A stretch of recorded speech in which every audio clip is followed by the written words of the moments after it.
Hello everyone, I'm back with another video. As you can see on my screen, today I'm going to continue chapter financial management, and the topic which I'm taking up is objectives of financial management. Let's just understand the meaning of objectives. See, as I told you that financial management is simply related to managing the finance of any organization. So primary objective of financial management is to maximize the shareholders' wealth.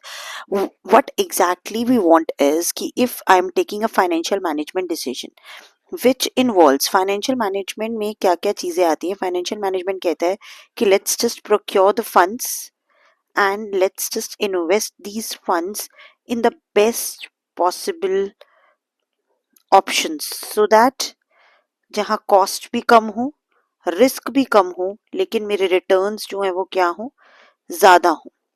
तो इस तरीके के जो financial decisions हैं उसको हम कहते हैं कि फाइनेंशियल मैनेजमेंट के डिसीजन.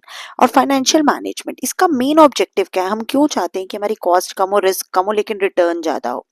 क्या ऑब्जेक्टिव है फाइनेंशियल मैनेजमेंट करने के पीछे? फंड्स को प्रोक्योर करना और अच्छे से इन्वेस्ट करना. उसके पीछे एक ही रीजन है कि हम चाहते हैं कि हमारे जो शेयर होल्डर की वेल्थ है ना वो मैक्सिमाइज हो जाए. शेयर होल्डर की वेल्थ का मतलब है कि हमारी कंपनी में जो शेयर होल्डर है, शेयर होल्डर मतलब जो हमारा इक्विटी शेयर होल्डर है जिसने हमारी कंपनी में पैसा इन्वेस्ट किया है, he is investor in our company and ultimately the equity shareholder is owner of the company. मैंने प्रीवियस वीडियोस में अपनी समझाया, आप मेरे शॉर्ट्स जाके देख सकते हैं जहाँ मैंने इक्विटी और प्रेफरेंस में डिफरेंस बताते हुए बताया भी है. तो इक्विटी शेयर होल्डर्स जो हमारे ओनर्स हैं, हमारे इन्वेस्टर्स है बिजनेस में, फाइनेंशियल मैनेजमेंट करने के पीछे हमारा अल्टीमेटली गोल ये है कि इनकी वेल्थ जो है वो इंक्रीज हो. इनकी वेल्थ इंक्रीज होने का मतलब है, एक सिंपल सी बात है, अगर आपकी कॉस्ट कम है किस चीज की, फंड को रेज करने की, आपने एक फंड रेज किया, उस फंड को रेज करने की आपकी कॉस्ट अगर कम है, उसमें रिस्क भी अगर कम है, मतलब आपने कहीं से उधार लिया है, कहीं से पैसा रेज किया है, कॉस्ट उसकी कम है, रिस्क उस पे कम है, तो अल्टीमेटली आप इस पैसे को अब कहीं ना कहीं इन्वेस्ट करेंगे, किसी इन्वेस्टमेंट एवेन्यू में, किसी एवेन्यू में आपने डाल दिया, किसी प्रोजेक्ट में आपने इस पैसे को डाल दिया. पर अब यहाँ से जो रिटर्न आएगा, अगर वो कम कॉस्ट पे, कम रिस्क पे हायर रिटर्न होगा, तो अल्टीमेटली बेनिफिट किसको होगा?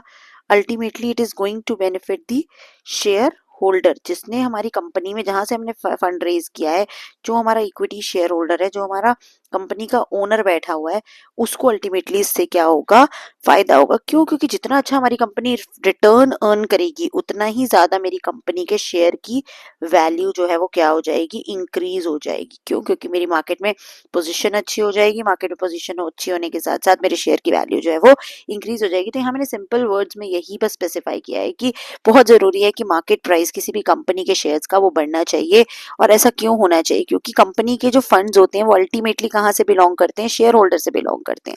और शेयर होल्डर्स कंपनी में पैसा लगाते हैं, तो उनके पैसे को कम कॉस्ट पे हम रेज कर रहे हैं, कम रिस्क के साथ रेज कर रहे हैं, इसीलिए उनके पैसे को ऐसी जगह लगाओ कि उन्हें बदले में रिटर्न जो है वो अच्छा मिले. और अल्टीमेटली हमें क्या करना पड़े, जब वो रिटर्न हमें अच्छा मिलेगा तो हम अपने शेयर होल्डर्स को भी अच्छा प्रोवाइड करेंगे. अच्छा प्रोवाइड करेंगे तो हमारी मार्केट प्राइस शेयर का इंक्रीज होगा और इन्वेस्टर्स हमारी कंपनी में पैसा लगाना चाहेंगे, क्योंकि उन्हें पता है हमारी कंपनी उन्हें अच्छा रिटर्न दे सकती है. तो इसी टेंडेंसी को जो है देखते हुए फाइनेंशियल मैनेजमेंट का किया जाता है, फाइनेंस को मैनेज किया जाता है अच्छे तरीके से, ताकि हमारी कंपनी में जो शेयर होल्डर्स है उनकी वेल्थ को इंक्रीज किया जा सके. आई होप आपको समझ में आए तो चैनल को सब्सक्राइब, लाइक, शेयर करना बिल्कुल मत भूलना. कंटिन्यू करेंगे अगली वीडियो में, तब तक के लिए चैनल के साथ